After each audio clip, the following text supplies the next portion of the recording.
What a incredible seismic narcissist! You fell for yourself! Her name was Sylvie. The Loki series raised many questions about Loki's relationship to himself. The themes of narcissism and self-love were both essential, as was his relationship with Sylvie, another Loki variant. It has often been said that this relationship was basically about Loki falling in love with himself, which supposedly would make it both an expression of narcissism and a metaphor for self-love. But in my opinion, there has been a lot of confusion around all this, and this confusion has often been the result of an oversimplification of the complex character dynamics depicted in the show. So in this video, I will try to give you my own analysis on these questions. Is the Sylvie-Loki romance an expression of narcissism? And if not, how can it be a message about self-love? Obviously, let me just say this, there will be spoilers for the entirety of season 1 of the Loki series. So now that this is out of the way, let's get started. A few precisions on the notion of narcissism. There's already been quite a lot of discussion around narcissism and whether that concept could be applied to Loki or not. Most of the time, the discussion revolved around whether Loki could be diagnosed as having narcissistic personality disorder. Superficially at least, Loki's characterization in the films and in the series seemed to tick most of the boxes. A grandiose sense of self-importance. I am Loki of Asgard, and I am burdened with glorious purpose. I am Loki of Asgard, and I am burdened with glorious purpose. Know this, you cross me, there are deadly consequences. Arrogant, haughty behavior or attitudes. You think yourself above them. Oh yes. Then you miss the truth of ruling, brother.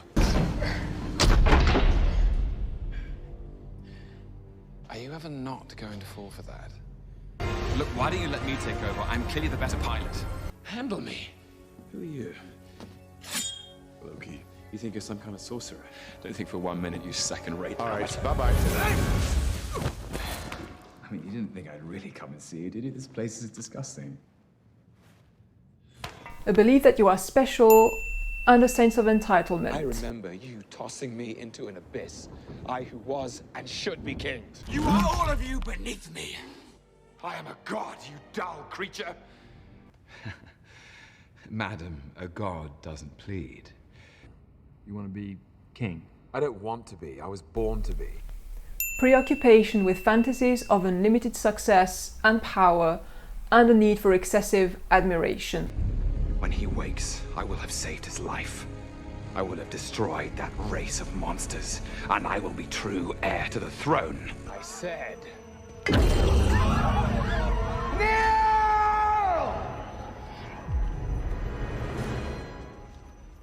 To have the Tesseract, to have power, unlimited power, and then to be reminded what real power is. Well, let me know if real power wants a magazine or something. The hell is that?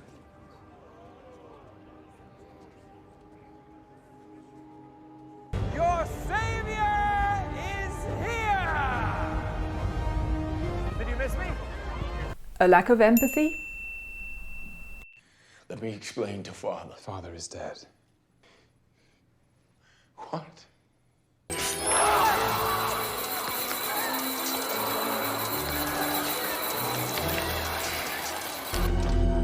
Oh dear. Is she dead? Jane. Say goodbye. Not this day. This day, the next, 100 years, it's nothing. It's a heartbeat. You'll never be ready. I'm terribly sorry. Must be a very painful memory. Envy of others. Thor, Odin's son, my heir. That was just a bit of fun, really. To ruin my brother's big day. And to protect the realm from his idiotic rule for a while longer. You'll make that witless oaf king while I rot in chains. So, even allowing for the fact that Loki was under the influence of the Mind Stone, which exacerbated his worst traits in the Avengers, he still seems to exhibit a number of behaviors that are often listed as typical of narcissists. However, it is not my objective in this video to make yet another attempt at determining whether or not Loki can be diagnosed with narcissistic personality disorder.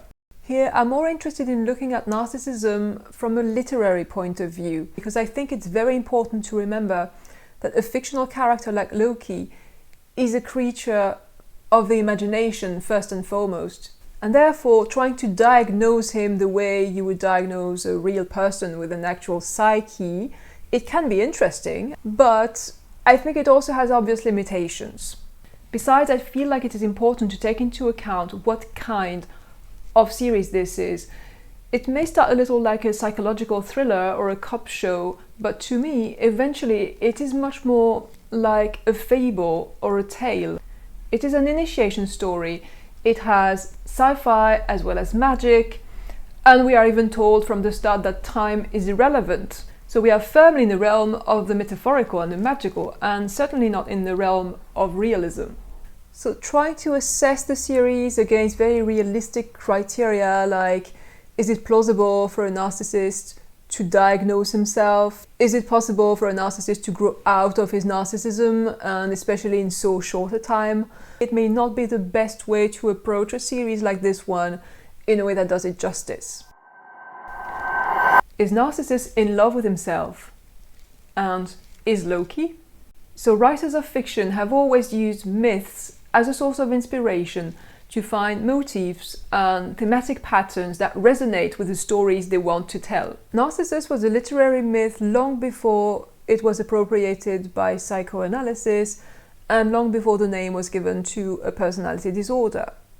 Narcissus is a very beautiful young man who is incapable of falling in love with other people, who eventually falls in love with his own reflection when he sees himself in a pool, and ends up either killing himself or wasting away because he is made miserable by the illusion of love which he can never actualize.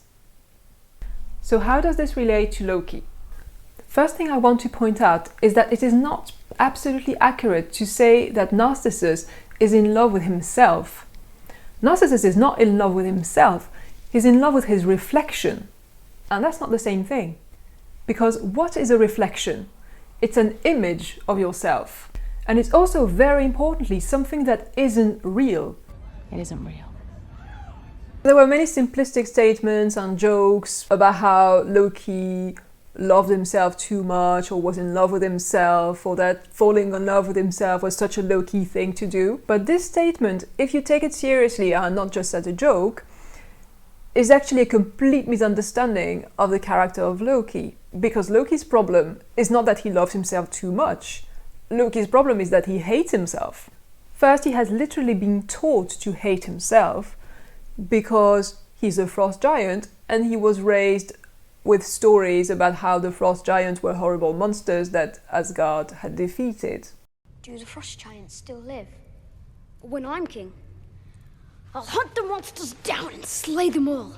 Second, we know little about his upbringing, but we can assume that he was probably raised in a warrior culture that did not really leave much room for people to express their vulnerability, which might explain why Loki is terrified of showing his vulnerability to the outside world.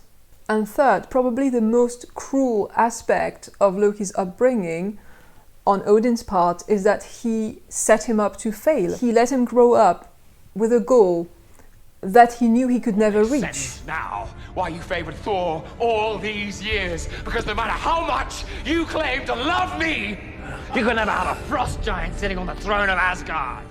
He let him believe that if he worked hard enough at being worthy, he could become king, when that was never the plan in the first place. Note, for example, how Odin does not even consider giving the hammer to Loki when he banishes Thor.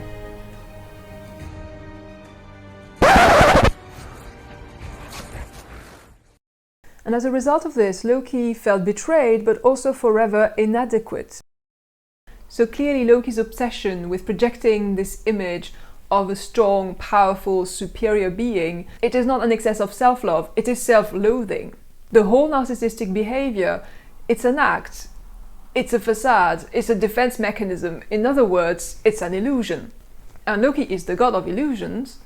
Ironically, the illusion that he maintains the best is this fake self that he has created for himself to hide his own insecurities from the world. And this obsession with the image he projects, and also his inability to show his true self to others, is what prevents him from forming healthy connections with other people, especially when you combine his own inability to express his true feelings. Am I not your mother? You're not. With his father and his brother's inability to read his feelings. It's probably for the best that we never see each other again. That's what you always wanted.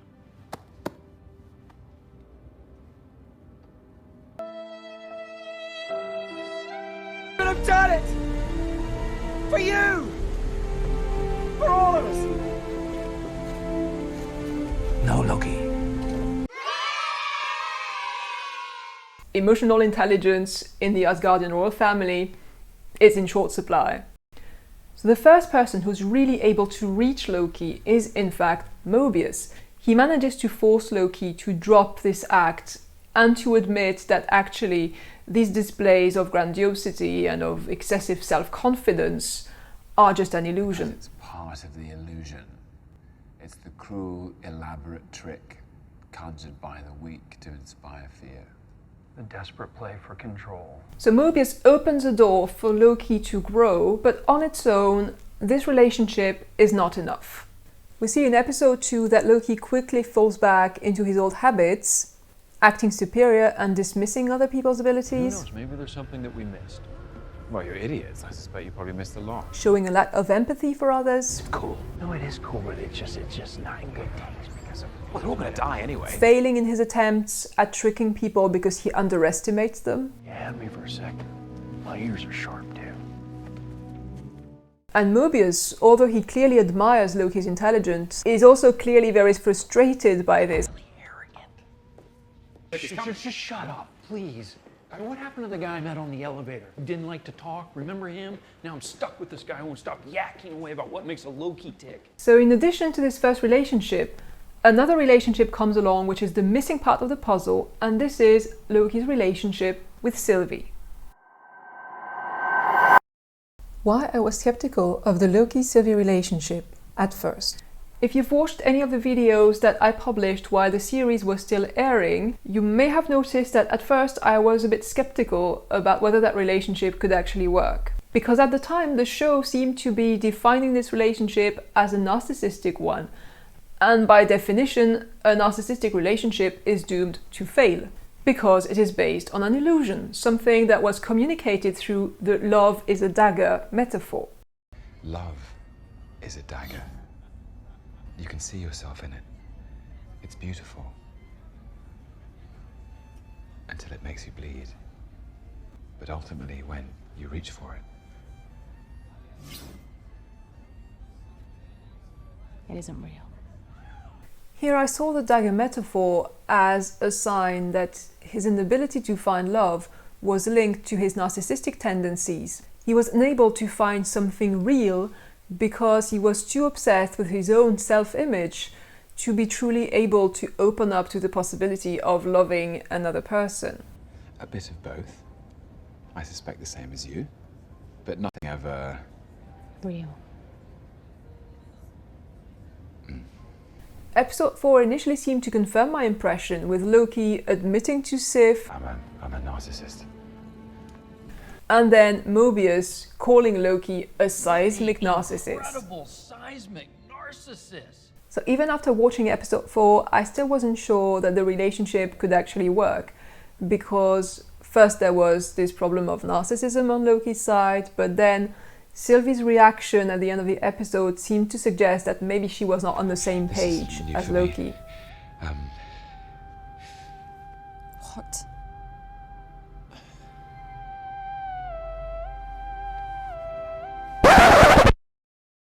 However, after watching the entire series and how things played out, I have reassessed my view of this relationship. And it has now become clear to me that Mobius was in fact wrong to interpret the Nexus event on Lamentis as an expression of narcissism. Why I was wrong, and so was Mobius. I've mentioned before that one of the key elements in the myth of Narcissus was the mirror. One of the scenes that was in the trailer but they did not make the final cut, unfortunately, was the scene in Stark Tower, and it featured an actual mirror. Loki's exclamation, "glorious," may have been the ultimate narcissistic line if we assume he was talking about himself, about his own reflection. But we'll never know because the scene was cut. Maybe they felt the symbolism was a bit too heavy, maybe it was a bit too on the nose, and they felt that they did not need to keep it. So we never see an actual mirror in the series, but still the idea of the mirror is everywhere. In the body language of the actors, in the choreographies of the fights, in the dialogue. You can see yourself in it. It's beautiful. And clearly Loki's attitude to Sylvie initially is narcissistic in nature. Note that in this scene, which is their first face-to-face encounter, it is Loki who initiates this mirror dynamic, both in the dialogue Me, I presume. and in the body language, as he is the one who mimics Sylvie's mocking smile. Because he has this need to maintain an image of superiority to other people, the first time he hears of another Loki variant, his instinct is immediately to try and prove that he's better than this variant. We've grabbed enough temporal aura to know it's our Loki variant, but which kind of Loki remains unknown. No, the lesser kind, to be clear. I see a scheme. And in that scheme, I see myself. You underestimate me, just as you underestimate this lesser Loki. The superior version of yourself. That's it. I'm not sure superior is actually quite the right word. And once he actually meets Sylvie, he still insists on treating her as another Loki and as a lesser version of himself. I found your hiding place like that. I'd say that makes me the superior Loki, wouldn't you? I'm sorry, but I'm not calling some faded photocopy of me Loki. She insists that she does not want to be called a Loki, but he does not really pay attention to that at first. Not the only tech-savvy Loki. Don't ever call me that. Tech-savvy? No, a Loki. Good, because that's not who I am anymore. I'm Sylvie now. He seems to be disappointed whenever she seems to appear different from him or does not match his expectations. I would never treat me like this. Oh, you changed your name. Brilliant. It's called an alias. It's not very Loki-like. Rude. Are you sure you're a Loki? I'd never have done that. Yeah? Well, I'm not you.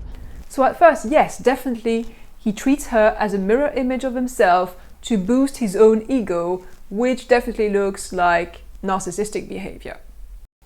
But then, after seeing the whole series and rewatching it, it appeared to me that a major turning point happens in the middle of episode 3, and it is this moment.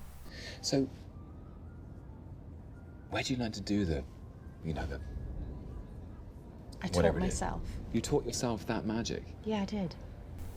The fact that Sylvie is self-taught is very symbolic. It really represents the fact that she's the author of herself, and this really impresses Loki. And from then on, he seems to respect her a lot more. And you can see that instead of his competitiveness, it is his curiosity that takes over. And I think one thing that is very clear from the series is that curiosity is one of Loki's greatest qualities and maybe one of his greatest assets on the road to redemption. Loki is always at his best when he's driven by curiosity, whether it is with Mobius when he's working for the TVA or when he's with Sylvie. So Loki becomes much kinder to Sylvie and much more genuinely interested in her as a person too. In other words, he learns to see her as her own person, and this is when he starts breaking out of his narcissistic attitude. You okay? Yeah. And actually, I think it might be interesting to take a few seconds to look at the composition of this shot, which is a key moment in the series, and obviously carefully constructed visually. First we see Sylvie on her own and Loki joining her, which is an interesting choice because it signifies that he has finally connected to her and is about to join her in her journey. But in addition to this shot is interesting because although it reminds you of the obvious mirror composition of the Love is a Dagger dialogue, this time it is not Loki looking at Sylvie as if she were his own reflection, with the dagger acting as a kind of obstacle between them. This time it shows them connecting and both looking in the same direction, which is a composition that is often reused later in the series in important moments, while the mirror shots that were everywhere in episode 3 become far less common. So in fact for Loki, this is not at all about falling in love with himself, because it is made quite clear that the reasons why he falls in love with Sylvie are exactly all the things that are different from him. She taught herself everything she knows. She managed to completely subvert the narrative that had been written for her by the TVA. Wings around them. You're amazing. And she's not interested in being powerful or ruling over people because she values freedom over order. That's great about her. She's different. She's not trying to take over the TVA. She's trying to take it down. So that's one thing. Sylvie is not Loki. She's her own person. So it does not really make sense to say, as Mobius does, that Loki fell for himself. Two variants of the same being, especially you, forming this kind of sick, twisted romantic relationship, that's pure chaos. You fell for yourself. Her name was Sylvie. Mobius had missed a step in Loki's evolution because he was not on Lamentis. He still thought that Loki was the same man that he had met at the TVA, and he had not seen how meeting Sylvie and spending these hours with her had actually changed him. So what I'm trying to say is, Mobius is a very likable character, so it's easy to mistake him for a moral compass, but at this point in the story, he's not a reliable narrator. His interpretation of the Nexus event is still guided by the TVA's dogma, which basically says that variants are the same person. So it is still the brainwashing talking in this conversation. But what about the self-love dimension then? The creators of the series have repeatedly emphasized that they intended to tell a story about self-love. But they also said several times, especially Kate Herron, that they did not see Loki and Sylvie as the same person. First, let me point out that narcissism and self-love are two completely different things, because self-love is a good thing, it is healthy and necessary, whereas narcissism is a very unhealthy thing. In fact, if we go by the myth, narcissism leads to death, so the destruction of the self. But then you will say, if the message of the show is that Loki and Sylvie are not the same person, then how can Loki falling in love with Sylvie have anything to do with self-love? Well, my own take on this is that it absolutely does make sense. I think the answer lies in what truly connects all the Loki variants. The series never explicitly defines that connection, but it does suggest that Loki variants can widely differ from one another, and that probably the one thing that connects them is actually the narrative, the role they have been assigned in the narrative by the TVA, in other words, the role of a Loki. I will put a link in the description to the Kate Herron interview where she explains this better if you haven't read it yet. So the role in question in the TVA's narrative seems to be that Lokis are doomed to aspire to become powerful, only to always fail at grabbing power. And that makes them good villains for the stories, and it allows other people to rise as heroes. You weren't born to be king, Loki. You were born to cause pain and suffering and death, all so that others can achieve their best versions of themselves. That conversation with Mobius was the first big step for Loki, being forced to open his eyes to what his role really was in the universe, but also being told that actually maybe there was a possibility that he could be something else. I can't offer you salvation, but maybe I can offer you something better. But to really grow, Loki needed both Mobius and Sylvie. Why? Because Mobius had only told Loki that it was maybe possible to change his destiny, but Sylvie showed him that it was actually possible for a Loki to break out of this vicious cycle. So when he realizes this, and when he tells Sylvie that she's amazing, Loki simultaneously recognizes that she's a separate person from him, and that Lokis can actually escape from their loops. So he also realizes that by implication, he can also escape the narrative that has been written for him. And this changes the way he looks not only at Sylvie, but also at himself. If you think back to what we saw earlier, why does Loki really hate himself? Because he feels he has to reach these lofty goals that he set for himself, or that Odin set for him, actually, and that he always fails to reach. And he has come to feel that this failure defines him, this failure to get the throne, this failure to be worthy even more deeply. This is really what he wants, to be worthy just like Thor. I never wanted the throne! I only ever wanted to be your equal. So in my opinion, this is where the self-love dimension lies. In that moment, he redefines the role that they play in a positive way. We may lose. Sometimes painfully. But we don't die. We survive. So their true power is not in ruling over people. In fact, their power resides precisely in this ability to subvert the narratives, to defy the narratives written for them, and to refuse to die, and to continue existing even when they're not supposed to.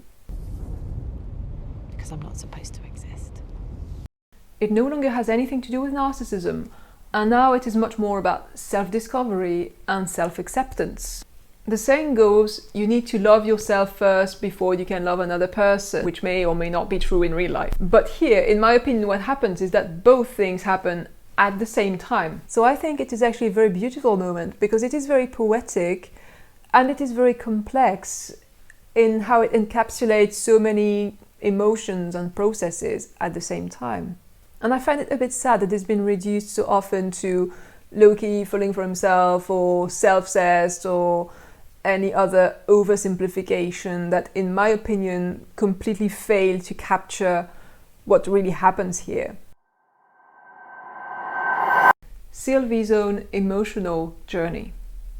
We do not know as much about Sylvie as we know about Loki, but from what we see, she does not seem to suffer from the same crippling self-doubt and obsession with trying to grab power. She doesn't seem to be seeking for validation. At first, when she meets Loki, she really couldn't care less what he thinks of her. She constantly rebukes his attempts at berating her for not being like him. He repeatedly tries to goad her into entering this contest of who's the superior Loki, but she never really takes the bait.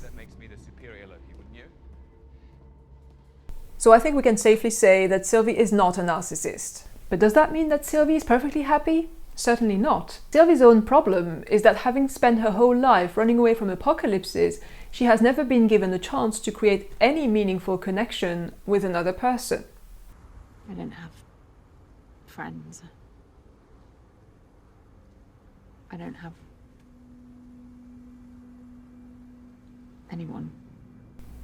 So Sylvie starts out with a complete inability to trust any other person, including the other Lokis. She fiercely asserts her difference, even changing her name, dyeing her hair, refusing to be called a Loki. So she basically reclaims her individuality, the individuality that the TVA has taken from her. So having no experience of any meaningful connection to other people, she remains extremely guarded when Loki first starts to manifest curiosity towards her. You can tell that he does manage to reach her a little bit with his Asgardian song.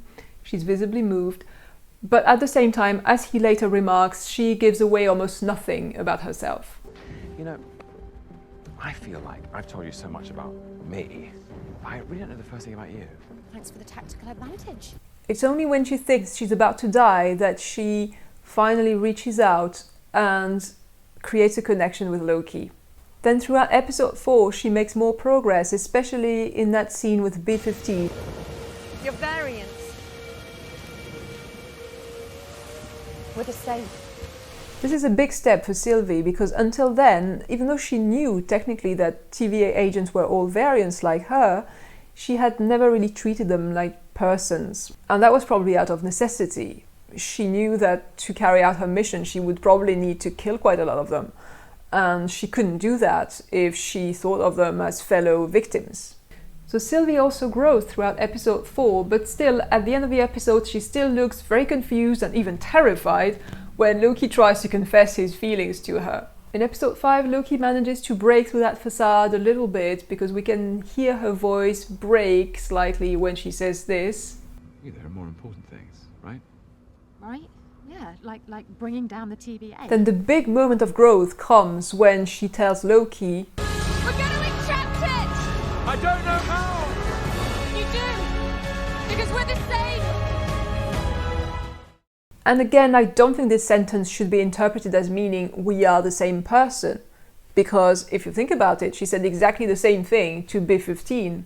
We're the same is simply a way to acknowledge a connection, a similarity. And this moment, it's a big step for both of them. For Loki, because it shows him his true potential, and for Sylvie, because she accepts to connect deeply with another person and even to share her powers with him. Of course, as we know, the finale puts this new relationship under too much strain, and it did not resist the pressure, which made sense because it was a very new relationship. At first, you can see how the body language of the two actors actually seems to imply that they're still on the same page. I wouldn't say they really look like mirror images anymore, but they do look like they're in sync until they fall out, and then this is completely broken. So Sylvie fell back into her old way of functioning, which was to assert her difference. But I'm not you.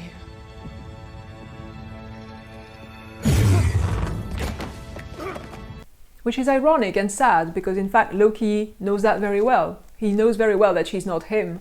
He was not trying to deny her difference, he was just trying to connect with her through a shared experience, which was that he knows what it's like when you have your judgment clouded by anger and resentment and rage.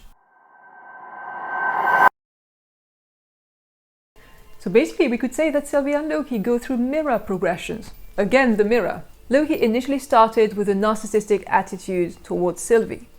He insisted on seeing her as a lesser version of himself. He had to learn that he and Sylvie were two different people and that she was in fact not inferior to him. And by realizing that his previous attitude had been based on an illusion, he learned simultaneously to love another person and to love himself, or at least to stop hating himself. Sylvie started on the other side of the spectrum. She was not a narcissist, but she refused to acknowledge any connection between herself and the other Lokis, even refusing the name Loki. And her own journey was to recognize that even though they were not the same person, they actually did have a certain connection and shared experiences. Eventually, they both went through a learning process, and they met in the middle, where they could simultaneously recognize what connected them and what made them different. So in the end, this relationship, in my opinion, is not a narcissistic relationship. On the contrary, it is about Loki growing out of his narcissistic tendencies. So when people joked about how falling in love with himself was a very Loki thing to do, I think actually they were right. But it was not a very Loki thing to do because he fell in love with himself. It was a very Loki thing to do because it broke all the rules. The rules set up by the TVA that say that variants of the same being are the same person, which the show demonstrates isn't true. The rules that say that they have to have the same destiny, that they cannot share the same reality. So creating a connection between them, especially in the form of romantic love, this just subverts everything the TVA stands for. And in fact, Mobius acknowledges this even before he understands what's actually happening when he says this. That could break reality. It's breaking my reality right now. It is literally going to lead to the breakdown of his reality, in fact. And he realizes in that moment that not only is this relationship very real, but it's also very powerful. Because the Nexus event the two of you caused, I think whatever that connection is can bring this whole place down. And to finish this video, I will just mention one more thing, which is that the fact that Loki and Sylvie's love was real and not an illusion was signified by the choice of song at the end of episode 4, If You Love Me, also known as Hymn to Love, a translation of a French song, in fact, which represents absolute love and the power of love to transcend everything and overcome any obstacle. How appropriate. Thank you very much for watching this video. If you liked it, please share it, give me a like, maybe subscribe to the channel if you want, or you can also leave me a comment and I will be very glad to respond.